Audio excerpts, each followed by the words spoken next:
ข่าวด่วนครับพี่น้องข่าวด่วนสาวลาวที่ไปทำงานไทยหลบดีคดีตอนนี้กำลังตามตัวอยู่ครับสวัสดีครับพ่อแม่พี่น้องสวัสดีพี่น้องฝั่งไทยนะครับสบายดีพ่อแม่พี่น้องเบิดสุขสุขคนนะครับน้องเมื่อนี้กำลังเป็นกระแสที่มาแห้งเนาะพี่น้องเนาะหลายคนก็อาจสิฮู้เนาะว่าเมื่อวันที่21เนาะเมื่อวันที่21เนาะพี่น้องมีสาวลาวขาดว่าสาวลาวทำการฆาตกรรมเนาะ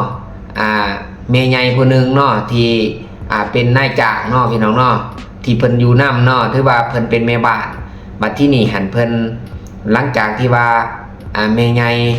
นั่นเนาะเพิ่นได้เสียชีวิตเนาะแล้วผู้ต้องสงสัย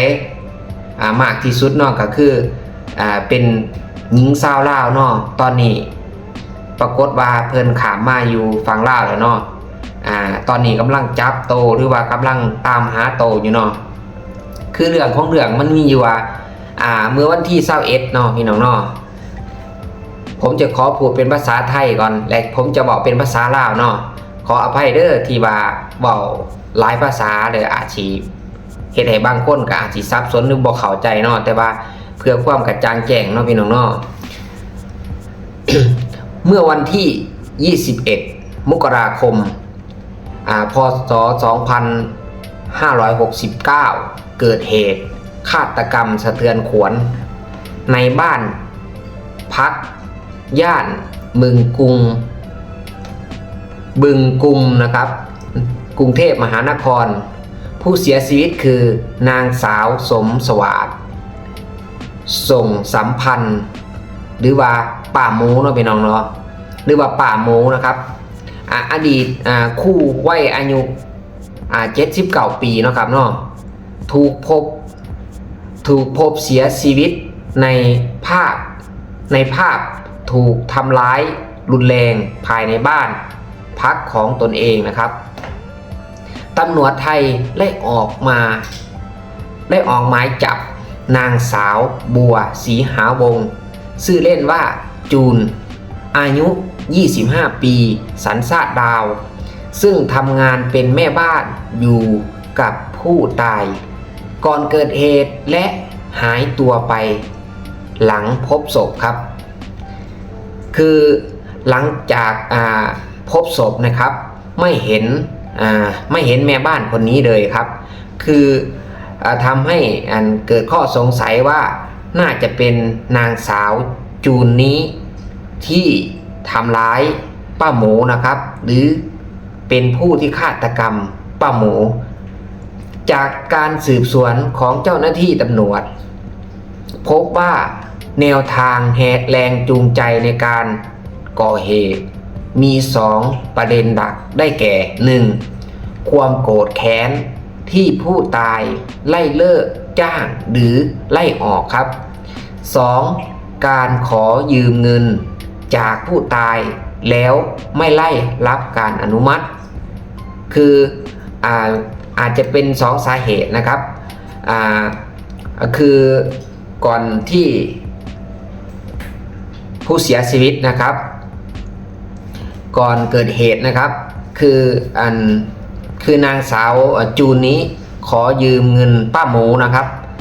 แต่ป้าหมูไม่ให้เนาะไม่ให้นะครับเพราะว่าเคยยืมมาแล้วครั้งหนึ่งนะครับประมาณ 10,000 แต่ไม่คืนนะครับพอจะยืมอีก 8,000 นะครับประมาณ 8,000 ตามผมดูข่าวนะครับหลายๆที่เขาพูดนะครับทีนี้ป้าหมูไม่ให้ยืมแล้วก็ทำให้นางจูนนี้เกิดความโมโห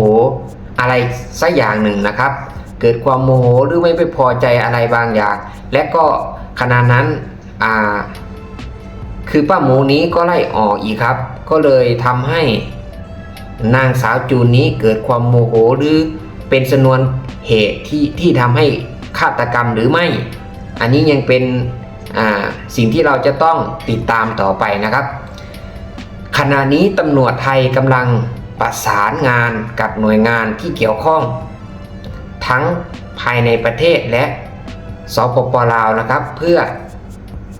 สกัดจับและนำตัวผู้ต้องสงสัยมาดำเนินคดีตามระเบียบกฎหมายนะครับนี่คือข้อมูลฝั่งไทยนะครับที่ให้ข่าวไว้อย่างนั้นนะครับเจ้าหน้าที่ตำรวจยังไม่ไล่เบาะแสหรือว่ายังไม่ไล่แถลงอย่างเป็นทางการนะครับถึงรายละเอียดทั้งหมดแต่กำลังติดตามคดีอย่างใกล้ชิดครับ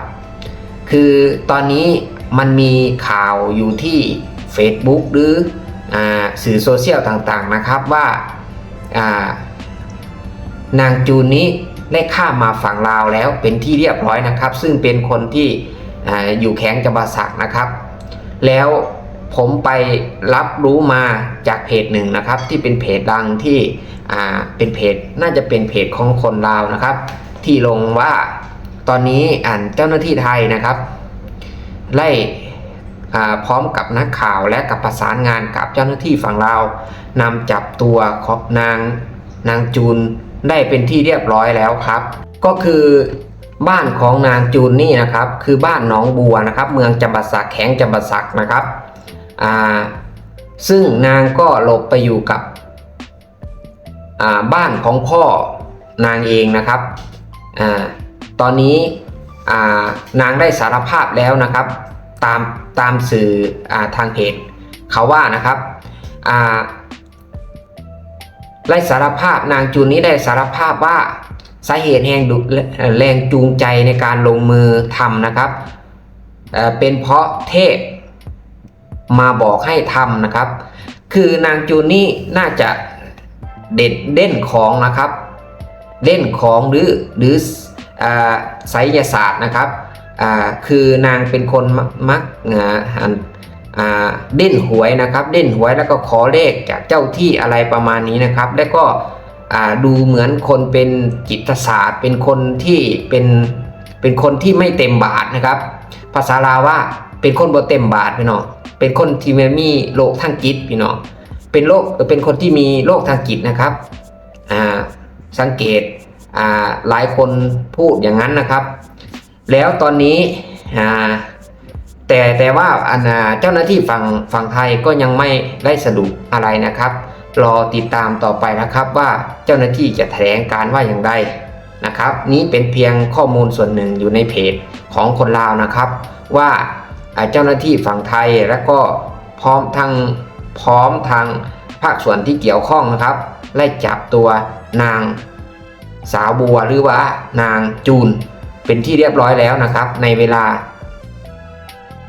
1:00 นะครับ1:00ของวันที่23นะครับมังกรมกราคมนะครับ2026นะครับพี่น้องครับอันนี้คือข้อมูลล่าสุดนะครับแต่ว่าฝั่งลาวก็ยังไม่ทางเจ้าหน้าที่ก็ยังไม่ไล่สรุปหรือแถลงการแต่อย่างไรนะครับข้อมูลก็จะประมาณนี้นะครับเท่าที่ผมรวบรวมมานะครับก็คือเป็นพี่น้องชาวลาวนะครับคือเบื้องต้นมีท่านหนึ่งให้เบาะแสกับตำรวจนะครับว่าคือเป็นคนบ้านใกล้เคียงกันนะครับก็คือในช่วงหนึ่งในช่วงหนึ่งก็คือมีป้าหมูนี้ให้เพื่อนบ้านมาแปลงหลังคาให้นะครับมาแปลงหลังคาให้ก็มีโอกาสได้พูดคุยกับแม่บ้านบ้างแต่ไม่บ่อยนักนะครับเพราะว่านางเป็นคนที่ไม่ค่อยพูดกับใครถ้าไม่ปกติแล้วก็ไม่ค่อยพูดกับใครแต่สังเกตว่าเวลาหวยออกนะครับนางก็จะมักมาเล่นหวยหรือว่าแทงหวยนะภาษาลาวว่าแทงหวยหรือว่าเล่นเลขเนาะ หรือว่าเล่นเลขนะครับผมจะขอพูดเป็นภาษาลาวนะครับทีนี้นะครับเพื่อให้พี่น้องชาวลาวหรือว่าชาวไทยก็จะเข้าใจไปด้วยกันนะครับคือนางสาวจูมเนาะพี่น้องเนาะนางสาวจูมนี่นางสาวจูนนี่หลังจากเกิดเหตุเนาะก่อนเกิดเหตุนี่แม่แท้ๆนี่แม่นวันที่21เกิดเหตุแท้ๆนี่แม่นวันที่ 2021เนาะพี่น้องเนาะเดือนมังกรเนาะหรือว่าเดือนที่1 2026พี่น้องหลังจากนั้นนางจูนนี่ได้ลบตัวนี้แล้วเนาะได้ลบตัวนี้แล้วได้ซื้อตัวอยู่ที่หมอชิดเนาะแล้วก็เลยเดินทางกลับด้วยรถมีเนาะมาอุบลราชธานีเนาะวังเตาซองมิกเนาะซึ่งเป็นไส้แลนระหว่างไทยกับลาวเนาะเพราะว่านางนี่อยู่แข้งจำปาสักพี่น้องตามข้อมูลแม่นอยู่ที่แข้งจำปาสักซึ่งนางจูนนี่ได้ไปอยู่นำป้าหมูนี่2 ปีพี่น้อง2 ปีซึ่งป้าหมูนี่เป็นคู่ที่เกษียณแล้วเนาะครับเนาะที่เป็นคู่ที่บำนาญแล้วภาษาไทยว่าเป็นผู้เกษียณแล้วอายุ79 ปีพี่น้องเนาะอยู่มาได้2 ปีแต่ว่านางจูนหันไล่ฮู้ข้อมูลอันของนางจูนนี่แม่นเคยได้สร้างครอบครัวแล้วเนาะเคยได้สร้างครอบครัวแล้วบัดนี้ผัวเพิ่นน่ะน่าจะแม่นชื่อแม่นชื่ออ๋องเนาะหรือว่าชื่อจ้องเนาะขอโทษนำชื่อจ้องตามข้อมูลที่เพิ่นให้เบิ่งเนาะในเฟซเนาะเพิ่นจะมีเฟซดูเพิ่นแล้วก็มีเฟซผัวเพิ่นเนาะเพิ่นมีดูนำกันคนนึงเนาะแล้วเพิ่นเคยเลยเว้าให้เพื่อนบ้านข้างๆกันกับป้าหมูให้ฟังเนาะเว้าเรื่องเพิ่นหันว่ามีเทพมารักษาเพิ่นเนาะมาถือเพิ่นว่าซั่นซะมาดูแลเพิ่นมีเทพดูแลและผัวเพิ่นก็มีคือกันเนาะเพราะฉะนั้นแล้วเพิ่นก็เคยบ่นเนาะเคยเว้าเคยจมว่าเจ้าที่นี่บ่ให้เด็กให้เบอร์ว่าซั่นนะเจ้าที่นี่บ่ให้เด็กให้เบอร์เวลาขอเลขขอเบอร์แล้วก็บ่ให้บ่หมานว่าซั่นต่อไปบล็อกคิวแทงเลขก็บ่ถือแทงหวยก็ไม่ถูกทีนี้นางก็จมซีเมนนางนี่เป็นคนมักเด่นเลขเด่นหวยเนาะที่นี่หันบ่มีเงินเนาะบ่มีเงินก็เลยไปยืมป้าหมูเนาะป้าหมูนี่บ่อยากให้เพราะว่าป้าหมูนี่เคยให้ไปแล้วเนาะแต่ว่าบ่แทนบ่ใส่คืนเนาะป้าหมูก็อาจสิบ่ให้แล้วก็คันบ่ให้จูจิซูซี่จังซั่นแล้วป้าหมูก็อาจสิไล่หนีเลยเนาะไล่หนีเธอกลับบ้านไปเถอะฉันได้เธอออกหรือว่าเธอไม่ต้องอยู่กับฉันอีหยังประมาณนี้เนาะอาจสิแม่นว่าพิษเถียงกันเนาะพี่น้องเนาะพิษเถียงกันหลังจากนั้นก็เลยว่าเกิดความโมโหเนาะหลังจากที่ว่าป้าหมูบ่ให้เงินแถมยังเล่าไหลออกอีกเนาะปรากฏว่า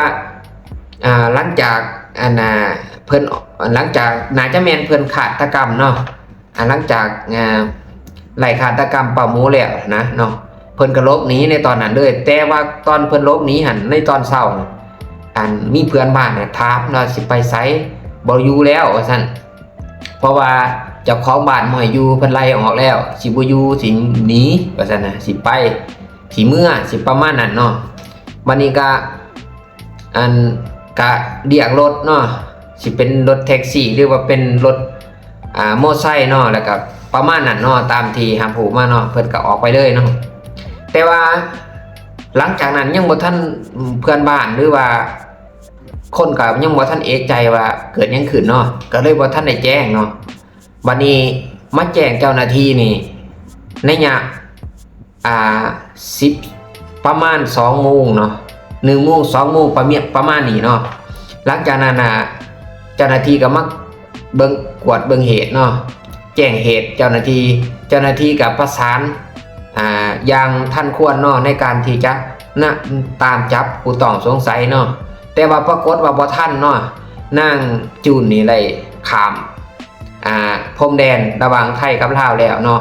ข้ามมาฟังลาวแล้วว่าซั่นซะเนาะถือว่าไล่ตามกล้องวงจรแต่ละจุดถือว่าเจ้าหน้าที่ไทยเนาะก็ถือว่าเก่งเนาะเก่งพอสมควรเนาะเพิ่นก็ติดตามอย่างไว้ว่าเนาะแต่ว่าถามว่าแจ้งไว้กว่านั้นเนาะน่าจะทันเนาะแต่ตอนนี้ข้ามมาลาว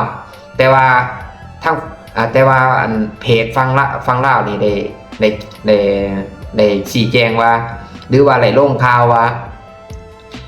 ทางฝั่งไทยหรือว่าไหลประสานกับฝั่งลาวไหลนำจับนางจูนนี่เป็นที่เรียบร้อยแล้วที่บ้านน้องงัวเนาะที่บ้านน้องบัวเมืองจำปาสักแข็งจำปาสักพี่น้องที่บ้านของพ่อลาวเองเนาะหรือว่าอยู่บ้านของพ่อนางเองเนาะนางจูนเองเนาะแต่ว่ายังบ่ทัน หูชัดเจนว่าได้จับแทบอเนาะรอดถาฟังเจ้าหน้าที่เพิ่นได้สรุปสำนวนคดีหรือว่าได้แถลงการเนาะอย่างเป็นทางการอีกเทื่อนึงเนาะพี่น้องเนาะอันนี้คือข่าวเนาะคนลาวที่ว่าไปทำงานอยู่ไทยเนาะแล้วได้เกิดมีการฆาตกรรมนายจ้างเนาะเฮ็ดให้เสียชีวิตคาที่เนาะแล้วในเบื้องในบาดแผลของป้าโมนี่ก็สิมีลักษณะแบบใส่ของมีคมเนาะปาดในตนในโตเนาะในทั่วโตนี่มีห้อยขีดข่วนเนาะหรือว่าบาดแผลที่อาจสิเกิดจากของมีคมพี่น้องแล้วก็บนข้อน้ำเนาะแล้วก็บนหัวน้ำพี่น้องเพราะว่าหลังจากที่ว่านั่งจูนในออกไปในหยะหนึ่งหรือว่าเป็นมือว่าสันทะเนาะบัดนี้เพื่อนบ้านนี่เอ๊ะใจเนาะว่าโอ้ปัจจุบันนี่ปกติแล้วก็เว้ากับจ้าเนาะแล้วก็ห้องก็ถามกันว่าสันทะของเพื่อนบ้านเนาะเพื่อนข้างกันว่าสันทะมาที่นี่มันแปลกเนาะเพราะว่าเห็นลูกจ้างหรือว่าคือนั่งจูนนี่เป็นแม่บ้านนี่หนีไปออกไปแล้วเนาะแล้วปัจจุป้าโมนี่คือมีอยู่บ่เห็นออกมาจากเฮือนจากซ่านหรือว่าเป็นจังไดเนาะเพราะว่าป้าโมอยู่แต่กับ2คนอยู่กับแม่บ้าน2คนเท่านั้นเนาะก็เลยว่าไปเอิ้นไปยังเบิ่งเนาะก็เบิ่งเห็นเรานอนอยู่บนบันไดเนาะบันไดบ้านเราเนาะก็ผู้นั้นก็เอิ้นหมู่หลายคนมาเบิ่งเนาะปรากฏว่าป้าโมได้เสียชีวิตเนาะได้เสียชีวิตแล้วเนาะก็เลยแจ้งเหตุต่อเจ้าหน้าที่แล้วเจ้าหน้าที่ก็เลยมากวดสอบเบิ่งเนาะตอนนี้รอถาฟังข่าวฟังลาวแล้วก็ฟังไทยเนาะเอาเพิ่นแถลงกันอย่างไรแน่เนาะว่าได้จับนางบัวหรือว่านางจูนเป็นทีเรียบร้อยแล้วบ่เนาะเพื่อไปดำเนินคดีตามระเบียบกฎหมายของเพิ่นเนาะอันนี้ก็คือข่าวพี่น้องชาวลาวเนาะที่ได้ไปทำงานอยู่ไทยเนาะก็บ่แม่นหมายถึงเบิดทุกคนหรอกเนาะแต่ว่ามันเรื่องนี้มันก็เกิดขึ้นเป็นส่วนโตวของบางคนเนาะจะว่าจังได๋ก็อย่าเนาะก็ให้มีสตินำกันเนาะเกี่ยวกับการใช้ชีวิตเนาะสิอยู่ประเทศใดก็แล้วแต่เนาะก็ให้ระมัดระวังเนาะแต่ว่าคาดว่าอาจสิเกิดจากเราบ่เต็มบาทแน่ก็มีเนาะเราจังเฮ็ดเนาะตามข้าพเจ้าคิดว่าเนาะเราอาจสิแบบเป็นบางคนก็บอกว่าเราเป็นผ่าหมูเป็นคนบ่เต็มบาทเป็นคนแบบว่าว่าเล่นของเด่นไสยศาสตร์อีหยังประมาณนี้เนาะว่าเรามีความเชื่อว่ามีเทพมากปกป้องคุ้มครองรักษาเราถือเราเนาะดูแลเราว่าซะเราให้การสารภาพว่าเทพบอกเรามีคนมาบอกเราแหละว่าซะมีสิ่งที่เราเฮาแน่บ่เห็นน่ะว่ามาบอกเราว่าให้ฆ่าเนาะหรือว่าให้เฮ็ดเนาะให้ฆาตกรรมเราก็เลยลงมือเฮ็ดเนาะด้วยสาเหตุอันใดเฮาก็บ่จักเนาะอันนี้เฮาก็เว้าข่าวๆเนาะตามเบาะแสหรือว่าตามข้อมูลที่ว่าหลายคนเว้าเนาะพี่น้องเนาะอันนี้ก็คือเรื่องราวของนางจูนเนาะที่เป็นคนลาวชาวลาวเนาะที่ได้ไปทำงานไทยแล้วก็เลยเป็นผู้ต้องสงสัยในการฆาตกรรมป้าโมเด้อพี่น้องเด้ออายุ79 ปีพี่น้องอันนี้ก็คือข่าวที่ว่าข้าพเจ้าได้มาเล่าสู่ฟังเนาะพี่น้องเนาะเรื่องราวจะเป็นแนวใดฝากติดตามนำกันเนาะว่าเพิ่นสิแถลงการหรือว่าแถลงข่าวจังได๋อีกต่อไปเนาะสำหรับมื้อนี้ขอกล่าวคำว่าสบายดีพี่น้อง